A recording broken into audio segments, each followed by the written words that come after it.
Hey everyone, today I will show you how to fix lag on your PC in just 90 seconds. No paid apps, no risky settings, just 3 quick fixes that actually work. If your PC is lagging, it's usually one of 3 things: too many startup programs, an outdated graphics driver, or a power setting that's holding your hardware back. Let's fix all 3. First, clean up startup. Press Ctrl, Shift, and Escape to open Task Manager. Go to the Startup tab, right? Click anything you don't need, and hit Disable. That frees up RAM instantly.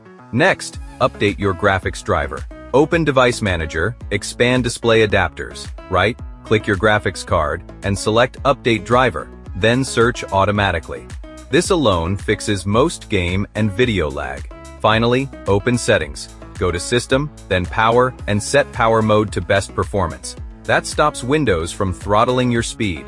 And here's a bonus. Press the Windows key plus R. Type %, temp, and delete everything inside. It's safe, and it frees up space. That's it.